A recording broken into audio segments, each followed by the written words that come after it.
What's up everyone, welcome back to another Gwent video, and today I'm going to be covering the Syndicate card reveals for Harvest of Sorrow. If you guys missed my Scoia'tael and Nilfgaard videos, do check them out, and, give your thoughts on if you agree with me or not when I talked about those cards. Now, one thing I would like to quickly go over regarding Vilgefortz Renegade, which I did miss in my Nilfgaard video, is a specific interaction with Melusine against Skellige. That card is hard countered by Vilgefortz Renegade. If you just imagine, you're a Skellige player, round one. You set up your Melusine with the protection of a defender, and this chunky girl is growing bigger and bigger and bigger. And in round two, all the Nilfgaard player has to do is play Vilgefortz Renegade, take your Melusine, and give you some shitty card like a Nosgoth Sergeant or something. You basically escape enter at that point, uninstall the game, go to Reddit and complain about how Vilgefortz Renegade is busted and that Melusine is unplayable because of this card, right? It's a really hard counter. So yeah, Vilgefortz Renegade can do that. I don't know why I forgot to mention that, but yeah. If you're a Skellige Alchemy player who plays Melusine, just be careful about this. Without further ado, let's jump into Syndicate. First up is the rare card, Purge. It's a new crime, so that I think puts them at... I think they're almost at 20 crime cards now, bronze crime cards at least. No, not bronze, bronze and gold 20 crime. That's a lot of crime cards in the game. 5 provisions, damage an enemy unit by 3, increase the damage by 1 for every witch hunter on your side of the battlefield. Death blow, place a bounty on the highest power enemy unit. Thought you could outrun justice, did you heathen swine? Oh my god. I'm not sure if there's an Easter egg. That looks like Caleb Menga, and that looks like Morels, I think. I'm not sure who this is. This looks like a completely new Witch Hunter. But this card is actually pretty decent. In a kind of Witch Hunter deck, this card will actually see a lot of play. Baseline of 3 damage is decent enough. It answers some pretty notable cards like Whisper of Dolpathana, so on and so forth. And, if you have even 1 Witch Hunter on the board, you deal 4 damage, right? Let's see how many Witch Hunters we have in the game right now. So I know we have 3 bronze ones. Vigilantes, Witch Hunter, and Executioners. So we have 1, 2, 3, 4, 5, 6, 7, 8, 9, 10, 11, 12 Witch Hunters. And this expansion is introducing 2 more, by the way. So 14 Witch Hunters potentially. Not a bad... I think it's actually a pretty decent card. This reminds me of Circle of Life from Scoia'tael. 3 damage, death blow, do something. In this case here, place a bounty on the highest power enemy unit. Not a bad effect at all. It synergizes with Ignatius because you're applying bounty. It synergizes with the Brute card, which I will go over. One more thing, it also reminds me of the other Syndicate crime card. If I go to Syndicate, I think it's called... Yeah, Assault. So damage an enemy unit by 4. If you control 2 Salamander units, deal 6 damage instead. So something similar in that vein, right? Honestly, pretty solid card. I think a solid 3 out of 5 in my opinion. I think it's going to see play if you play a deck that's skewing towards Witch Hunter decks. Now keep in mind that the current Line Pockets deck that is meta doesn't run that many Witch Hunter cards.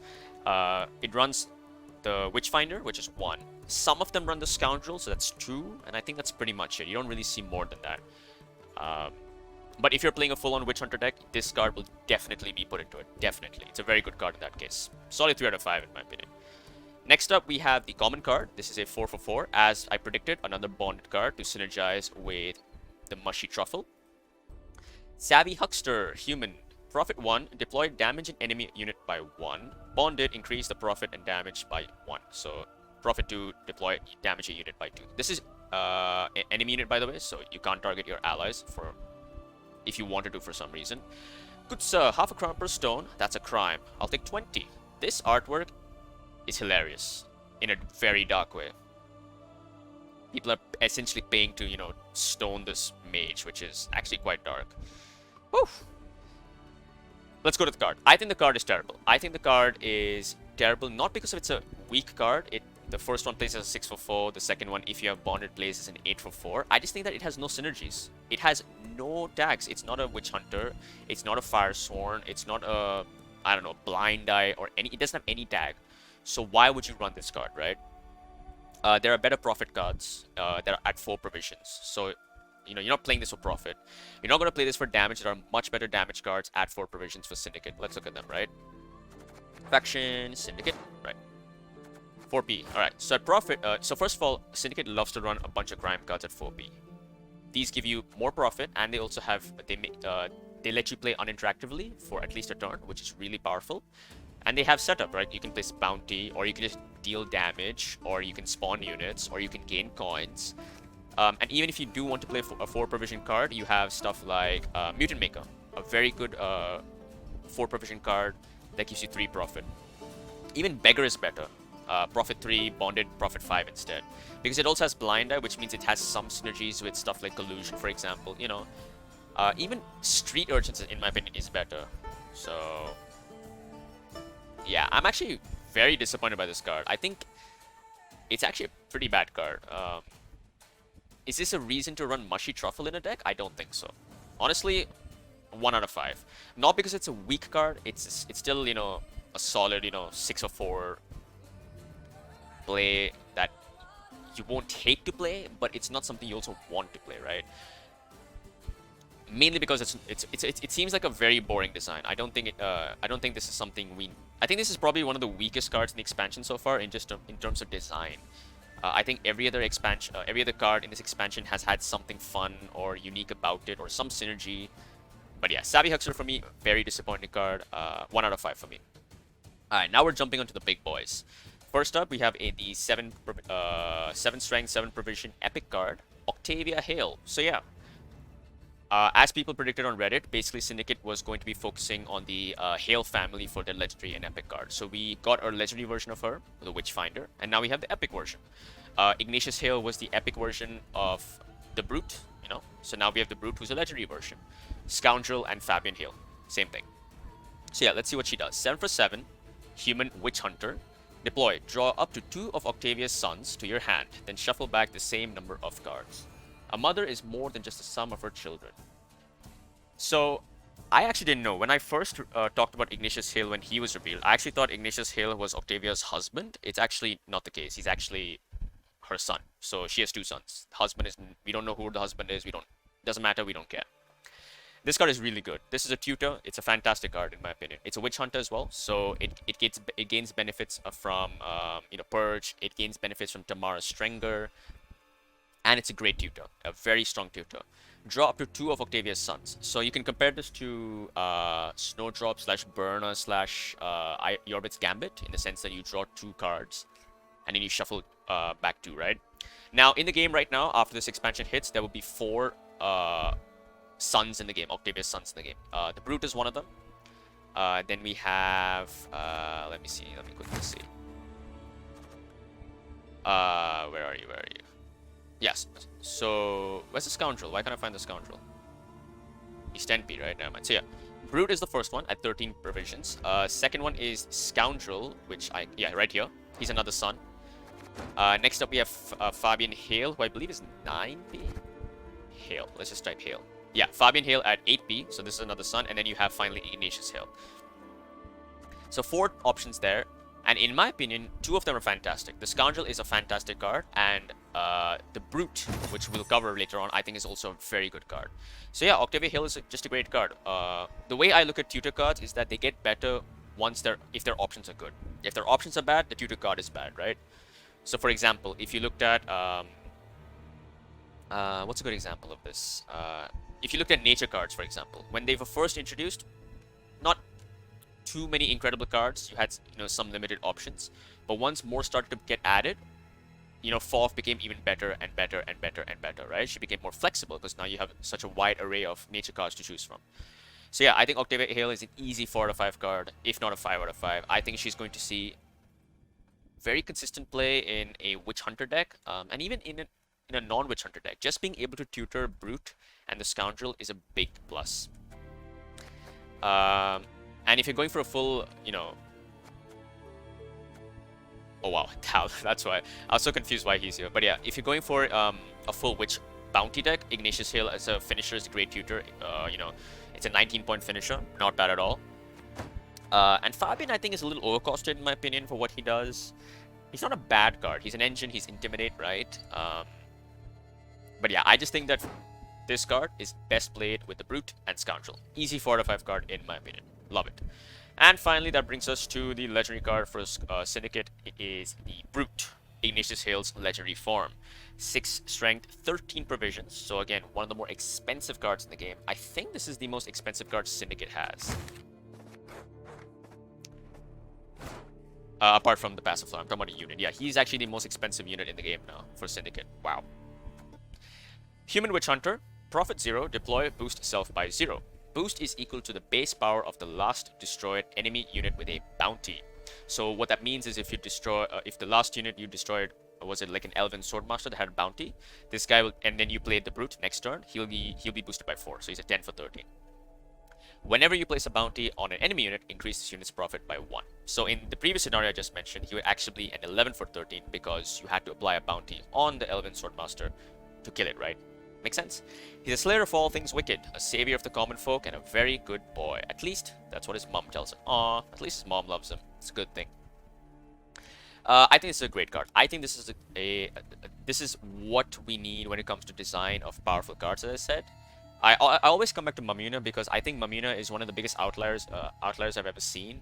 A card that is way below its cost, that is very cheap for what it does. Essentially, that's what I meant to say. The Brute, in my opinion, requires a lot of setup to get to even close to his provision value. This guy needs, you need to either get profit 4, boost self by 3, / profit 3, boost self by 4, you know, in some formation to get 7, to play on even, just to get him on even. But any more than that, he's great. So this card is phenomenal against monsters, right? Because monsters tend to play a lot of tall units. Same thing for Skellige as well. Great Swords, Bear Witcher, monsters has Griffin, Kikimor Workers. You apply bounty on them, you destroy them. So let's say you killed Greatsword. Let's talk about the tallest bronze unit in the game, Greatsword, right?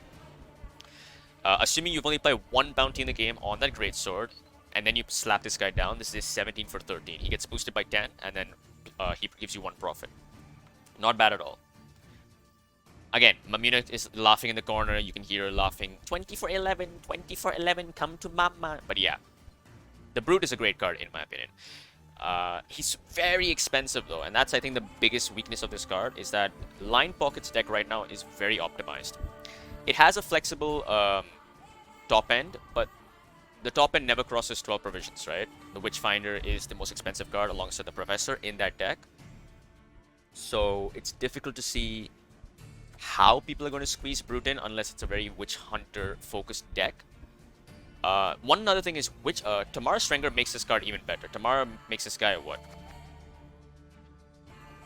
Tamara, there we go. Yeah, Tamara makes this guy a 7 on deploy, so I think Tamara Strenger, unironically, now actually might see a bit more play now. I know I keep saying every time a Witch Hunter is introduced, it's a buff to Tamara Strenger. It is a buff, because she has more targets, but I just think this is a fun card, you know. I really want to play this card, so I definitely want to try the Witch Hunter deck. I think this is a solid 4 out of 5. I think that if you have, if you're going to put this card in a deck, you're going to have enough bounties to get some value, and you're going to get enough profit from that as well. There is no way you make a deck and you don't get value from this card, unless, I don't know, you have to play him in round 1 for some reason, which kind of makes sense, but yeah. He synergizes with Graydon. You know, Graydon destroys a bounty unit immediately. You play this guy next. You don't obviously have to use Graydon. You can just use something like Freak Show. You can use Tunnel Drill, any damage card. So overall, yeah, a 4 out of 5 card. I don't have actually much to say about the Syndicate cards. It's probably going to be a much shorter video. I find a lot of these Syndicate cards that are introduced in the game are it's more obvious how good they are once you actually start playing them. I know, for example, the Witchfinder was, I believe a lot of people were actually underestimating the Witchfinder when she was first introduced, when she was first revealed. A lot of people were saying she seems good, but is she going to see play? And now we know she sees pretty consistent play because she's a very good card, right? I remember some people were saying Octavia Hale was going to be a very good card. He's not really, he doesn't see much play, right? So, you know, yeah, so overall, I think 3 out of 5. I think Purge is a great, it's just a good card overall. I don't think it's bad by any means. A baseline of 3 damage with a bounty, death blow is pretty good. This card is terrible in my opinion. I don't like the design. I think that it doesn't synergize with anything except mushy truffle, and that's not worth running with Syndicate at least. This card is a 1 out of 5. Octavia is a solid 4. Great tutor, gives you access to 2, like you can draw up to 2 of Octavia's sons, right? My question is, would she work like, are the draws random? So let's say you have all 4 sons in your deck. Do you draw 2 random ones? Is that how it works? Or do you get to choose which 2 you want to draw? So I think, because there's no random in the text, I assume you can choose. So if it was draw up to 2 of 2 random Octavia sons, draw 2 random Octavia sons. Okay, that makes sense, I guess. But so I guess, yeah, I think you can cherry pick exactly what you want to take. So you can choose, okay, I want the Scoundrel, I want the Brute, and I'm going to slap these cards on the board, and I'm going to make some insane plays. And if that's the case, Octavia Hale is an easy 4.5. She's a great card. I love this design. I love this card. And the Brute, another 4 out of 5 in my opinion. A great tempo play, a great point. You just slap him on the board, you're going to be pretty happy as long as you have the setup. And that's what I like. Setup. Setup is important. I love it. These 3 cards I'm very happy about. Savvy Huckster just seems like a filler card, honestly. Very filler card. So there we go, guys. Do you guys agree with me? Do you guys disagree with me? I'd love to hear your thoughts below. I don't think I missed anything. I just want to make sure I'm not missing any hidden synergies, like, you know, for example, Melusine with Vilgefortz Renegade. I don't think I am. I'm very excited to try out a full-on Witch Hunter deck running all these new cards, except for you. Yeah, boring bastard. And yeah, day after tomorrow, we shall see these Skellige cards. I think today, when I'm recording this, it is the 27th. So the 29th, we'll see all the Skellige reveals, which I'm actually very excited for. I really want to see where they're going to end the cultist theme that we've been seeing. Alright, if you guys did enjoy this video, do show your support below, and I'll see you guys next time. Take care.